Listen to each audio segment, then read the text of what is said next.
প্রিয় দর্শক বন্ধুরা, এই মুহূর্তে দাঁড়িয়ে মার্চের শুরুতে 9 to 12 এর নিয়োগে গুরুত্বপূর্ণ খবর আপডেট উঠে আসছে। তৎসব বিকাশ ভবন সূত্রে থাকছে গুরুত্বপূর্ণ কিছু খবর আপডেট। এই ভিডিওর মধ্যে সবটাই তুলে ধরার চেষ্টা করছি। গুরুত্বপূর্ণ ভিডিওটিকে তাই সম্পূর্ণ শেষ পর্যন্ত শুনে বোঝার চেষ্টা করবেন ও ভিডিওটিকে শেষ পর্যন্ত দেখে নেবেন, কারণ আপনাদের জন্য জরুরি ভিত্তিতে এই আর্জেন্ট ভিডিওটি তৈরি করা। বন্ধুরা, অবশ্যই চ্যানেলটিকে সাবস্ক্রাইব করে নিয়ে সঙ্গে থাকবেন। চলুন আমরা মূল আলোচনার মধ্যে প্রবেশ করে সম্পূর্ণ বিষয়টিকে জেনে নেওয়ার চেষ্টা করি। আসুন সম্পূর্ণ বিষয়ে প্রবেশ করি। বন্ধুরা, যে বিষয়টি উঠে আসছে, রাজ্যে শিক্ষক নিয়োগের একটা তোড়জোড় কিন্তু শুরু হচ্ছে এবং সেই সংক্রান্ত বিধিও ইতিমধ্যে সরকারিভাবে কিন্তু প্রকাশিত হয়ে গিয়েছে।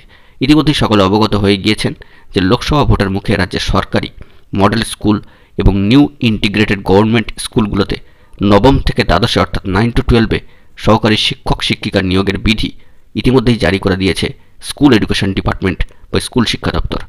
National council for teacher education বা এনসিটি সর্বশেষ বিধি মেনে এবারে প্রথম সরকারি স্কুলেও নবম থেকে দ্বাদশে শিক্ষক শিক্ষিকা নিয়োগে বিএড ডিগ্রিটি বাধ্যতামূলক করা হয়েছে।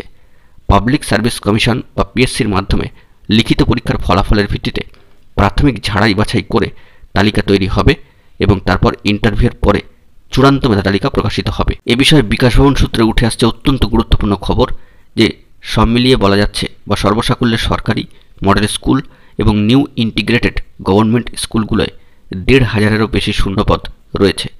এর মধ্যে পুরনো সরকারি স্কুল ৩৯টি, মডেল স্কুল ৫৫টি, আর ব্যাকওয়ার্ড রিজিয়নস গ্র্যান্ট ফান্ডের অর্থাৎ বিআরজিএফ এর আওতার মধ্যে ৩৮টি স্কুল রয়েছে।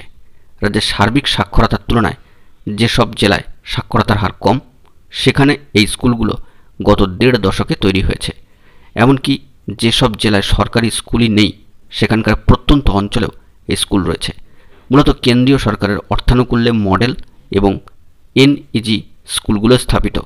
এক্ষেত্রে রাজ্য শুধু জমি দিয়েছে, কিন্তু হিন্দু হেয়ার সংস্কৃত এবং বালিগঞ্জ গভর্নমেন্ট হাই স্কুলের মতো শতাব্দী প্রাচীন অর্থাৎ বহু প্রাচীন স্কুলগুলোয় শিক্ষকদের একাংশের অভিযোগ ৩ ধরনের স্কুলকে একই নিয়োগ বিধির আওতায় এনে তাদের কৌলিন্য নষ্ট করা হচ্ছে।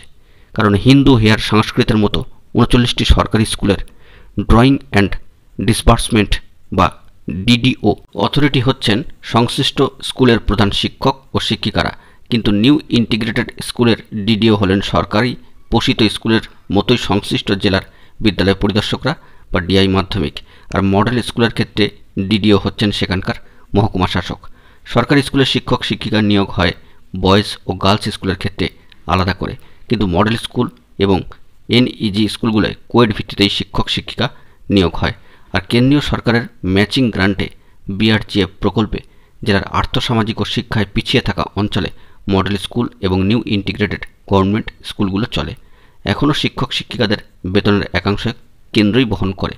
শতাব্দী প্রাচীন স্কুলগুলোর শিক্ষক শিক্ষিকাদের আশঙ্কা, বিআরজিএফ প্রকল্পে কেন্দ্রের বরাদ্দ বন্ধ হয়ে গেলে তাদের কি হবে, কারণ তাদের বেতন ভার বহন করে রাজ্য সরকার।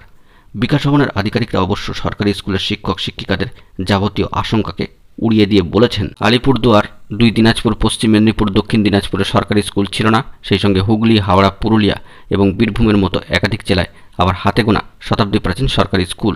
এই পরিস্থিতিতে ওই সব জেলার শিক্ষক শিক্ষিকাদের বদলিতে সুবিধা হবে।